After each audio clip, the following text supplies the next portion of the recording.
Stand by.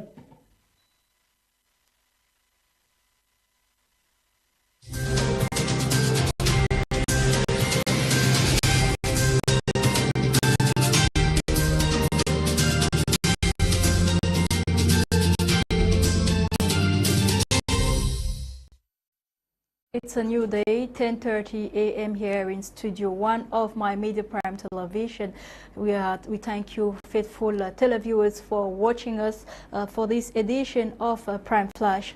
2 people are reported dead following the outbreak of cholera in in his 60s, and he passed away on Tuesday, February 1, 2022, after consuming achu from a popular restaurant in the locality. 10 others who ate the achu are currently receiving medical treatment in Kongsamba Regional Annex after being diagnosed with cholera.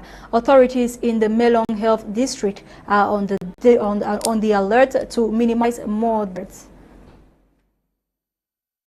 A few survivors of the Stampede incident attended the Indomitable Lions last training session on Wednesday at the Violembe Stadium ahead of the semi-final against Egypt this day, an initiative of Fecafoot President Samuel Eto'o, who allowed Vincent Abubakar and his teammates get in touch with these compatriots who almost lost their lives for the love of the Cameroon football national team. This comes after Samuel Eto'o paid a visit to the victims, bring them encouragement and wish a quick victory. First semi-final of the AFCON 2021, which took place yesterday at the Amadou Ahidjo Stadium, saw the Teranga Lions of Senegal gaining their ticket for the final of this competition after thrashing Burkina Faso 3-1. Goals scored by Abdou Diallo and Liverpool forward Sadio Mane. And Senegal will sit back today and watch the Indomitable Lions of Cameroon versus the Pharaohs of Egypt run a race to meet the touch line. The match, which will be played today at 8 a.m. at the Ube Stadium, has many football fans excited and preparing to stay glued. And reporter Colette Loom sought to find out how these football fans are bracing up ahead of the match. Let's watch. We are in one of African capital city. The road is tightening up. City dwellers are getting more busy. Everyone seems to be in a rush, prepared to do a very crucial match between the Indomitable Lions of Cameroon and the Pharaohs of a historic match, as 2 powerful teams of the tournament will lock horns tonight, leaving hearts of fans beating fast with fear and anxiety as to who will pave through to the preparations in this Congo is getting interesting. As you can see, variety of homemade with sweet aroma arousing savor for tonight's viewers to serve up as host Cameroon and records champions Egypt face each other in Yaoundé, a place in the Total Energy African Cup of Nations 2021 finale. And the organizers take precautionary measures in the stadium where to avoid another stampede. It is the match will take place. It is a very determined match, and this jungle will be full. We reserve our. We are confident our is a powerful team, and they will make the way. Our hearts are beating fast because Egypt is equally a strong team, and we cannot determine what will actually happen. It's worth noting tonight's match at 8 p.m. will be the 11th African Cup of Nations encounter between Egypt and Cameroon, and no two teams in AFCON history. Today's encounter between Cameroon and Egypt in the semi-final match will determine the direction which football history will once again be written. And still in line with today's match, Egypt Football Association has rejected the Confederation of African Football's choice of referee to officiate the semi-final match today against Cameroon. They expressed these concerns in a recent letter addressed to the Africa Football Governing Body. Magdala Eyong. Egypt's Football Association has officially filed a complaint to the Confederation of African Football against the appointment of Gambian referee Bakari Gassama to handle their AFCON semi-final game against host nation Cameroon tomorrow, Thursday, February 3rd. They have asked for a change of referee with claims that the international referee is not fit to handle a game that's crucial and big. It is worth noting that this is the same referee who handled their opening group stage game against the Super Eagles of Nigeria, and they lost to Nigeria by 1-0, a game which was largely free of controversial incidents except for a penalty appeal by Egypt that was waved away by Gassama. Gambia's Bakari Gassama is one of Africa's most decorated referees, having officiated at several AFCON editions, as well as the 2014 and 2018 World Cup.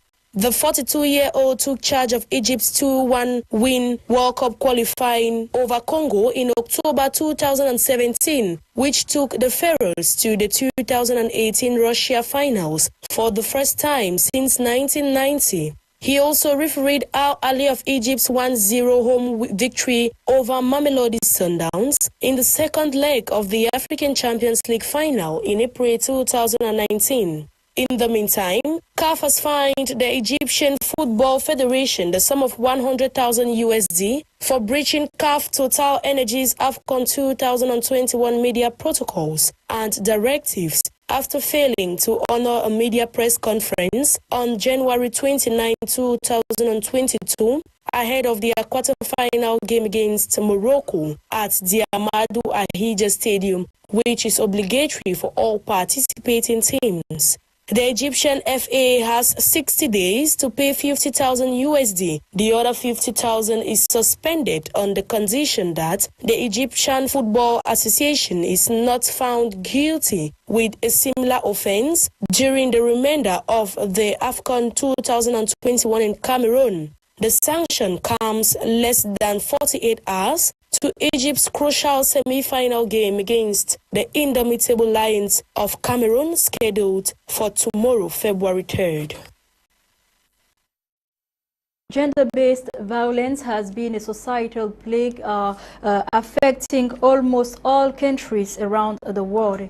In Cameroon, the UN prevalence data on violence against women stands at 51%. Eileen Sama spoke with a gender-based violence activist and now reports. Violence against women, which falls under the umbrella of gender-based violence (GBV), has crept deep into the root of the Cameroonian society, and according to the global database on violence against women from UN Women, lifetime physical and or sexual intimate partner violence stands at 51% for the past 12 months. In recent days, GBV has resulted to the death of some victims tortured by their spouses who even extended it to their kids. Regional Yengo Etaka is a GBV activist. When we talk of gender-based violence, we refer to, let's just say, gender-based violence is an umbrella term to any non-consensual action done on a person based on power imbalance. It can be between a man and a woman, or women, or men. Now, gender-based violence is something that happens every day in our society. For instance, in Cameroon, there is a lot of gender-based violence being done in our homes, in our society, and even in our offices. However, OCHA's humanitarian response on gender-based violence released on January 18, 2022 says GBV partners in Cameroon reported 666 GBV cases to GBV specialized service providers, with 91% female and 27% children, representing a significant decrease since September, with 1,999 less cases. According to the World Health Organization (WHO), 1 out of 3 women have suffered from physical violence in their relationship. Regional Yengo Etaka highlights. According to the World Health Organization, 1 out of 3 women have suffered from violence in their relationship in one way or the other. And we realize that in Cameroon, it is on a steady increase. Recently, we had a case where a man battered his wife to death, and he took a child, I think a baby of a few months old, and threw over the balcony. And these cases are reoccurring.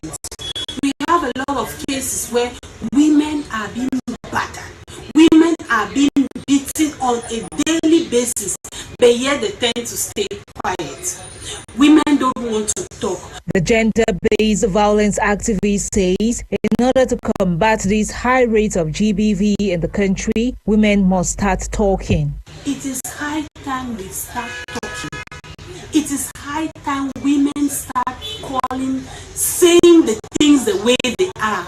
Because staying quiet, we realize that staying quiet is killing a lot of our sisters out there. A lot of women die because they don't want to talk. So it is good to talk. Get to relatives, get to friends, get to neighbors. With this, you can have help because you don't know who can help you in one way or the other. She added that, being in a chauvinist world, women are vulnerable to GBV and must prepare a safety plan. So the best thing is to communicate. Staying quiet will not help.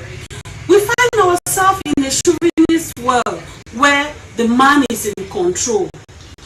As such, women bear the brunt when it comes to gender-based violence. A lot of women are being violated upon. We are not saying that men don't suffer violence. We have a lot of men that suffer from physical and psychological violence in their relationship. First, if you know that you are in a violent relationship, sister, make some safety plan. Note here that in all, incidents reported to OCHA included 33% physical assault, 19% emotional abuse, 15% rape, and 6% sexual assault.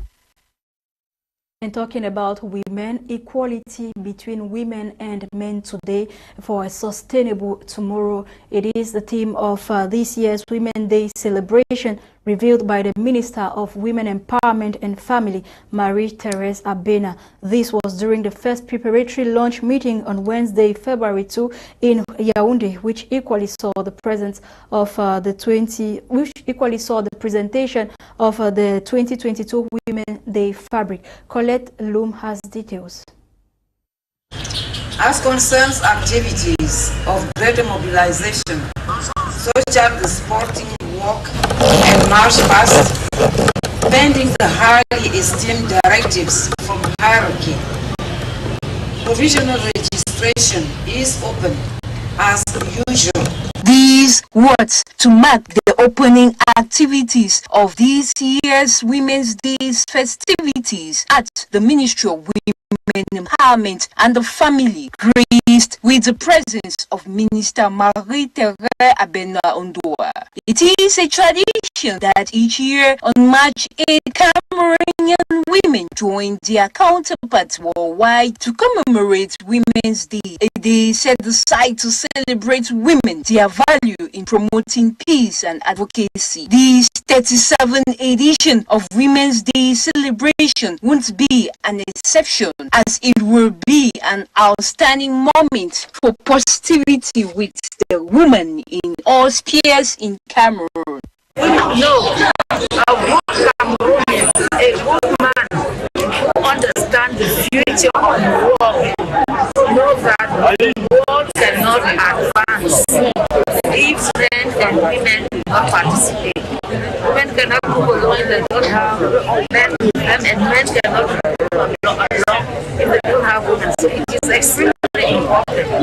And campaign Eagles, you have launched a few years back. And we have to continue to know that each one, man and woman, have to work together, have to be together. There should be no explosion. So men will not be considered. Instead, reasonable, realistic men knows that women have a lot of work for the honor of all the nation and the entire world. The Cameroonian woman is looking forward for a vital celebration that won't be centered around feasting and lifting up the Akaba, but one that will mark a turning point in the lives of the Cameroonian woman at all levels. The governor of the Adamawa region, Kildadi Tageke Buka, has launched the activities to mark the 17th edition of the National Bilingualism Week. The event took place recently at the Reunification Monument of Ngaoundere. Details with Fon Quinta. The 17th edition of the Bilingualism Week has been launched in the town of Ngaoundere, Adamawa region of Cameroon. It was instituted by government of Cameroon in a bid to ensure Cameroonians embrace the two official languages of the country, English and French. Launching the activities in the Adamawa region, Governor Kildadi Tageke Buka highlighted the importance of speaking and understanding both languages. We have to keep on teaching English. We have to keep on learning English and French at various levels. So I think this day is very important to mark this very brilliant politic of the head of state. So we are particularly happy because the practice of English and French is very common today in Adamawa region. He further described the practice of speaking English and French as one builds a stronger nation. Those two languages will be mastered. It will be very important for us for us to be together, for us to promote our unity, to promote also what I call national integrity, and to develop what I call the decentralization process on the stack. So I think it's very important for us now to this politics. In the presence of administrative, local and traditional authorities, students and pupils showcased their skills through sketches, speeches, songs and poetry at the esplanade of the Reunification Monument in Ngaoundere. Celebrated this year under the theme Bilingualism, catalyst for social cohesion in the context of this session. During the 1 weekend, educationalists and other Cameroonians will be discussing and promoting the use of English as a tool of globalization.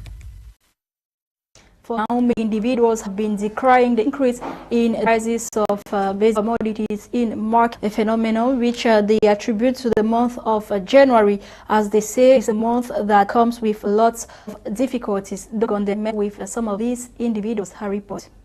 The month of January is often considered the most difficult all round. Many hypotheses point to this end-of-year festivities will not only demand extra spending, but now goes at 125 francs and Soviet 150. Gary, on the other hand, which is considered the most accessible to save lives, is practically becoming more expensive oxygen. And to some traders, the reason for the price hikes is as a result of increasing price from the central market. We first buy online now for some back, but now we buy at 22,000, 24,000. They even be able to get saving money we buy the thing. But the market we use for sale, people they complain the bucket of us. But what effect does have on management? Like for months I used to give 5,000. Because in the work not better work, we they manage. But for now, so if for 5,000, we look in the for us for 2 days. 5,000 for 1 day, we have money. At the market in the Democratic Republic of Congo, according to police officials, the high voltage cable snapped and fell onto houses and people shopping at the Matadi Kibala near the capital Kinshasa. Footage posted on social media showed the aftermath of the incident with several motionless bodies in puddles of water. It is still unclear what caused the power cable to break, but in a statement, the DR Congo's National Electricity Company said it believed lighting had struck part of the cable, causing it to fall on the ground. That was it for today's edition of Prime Flash, produced by Junior Pelama. Thanks for watching, faithful viewers. You have more stories in our 3:30 p.m. Prime Info with Gladys Bomotongina and our 6:30 p.m. Prime News with Fon Quinta. Coming up next is In the House with Eileen Sama and her ladies. Have a nice time.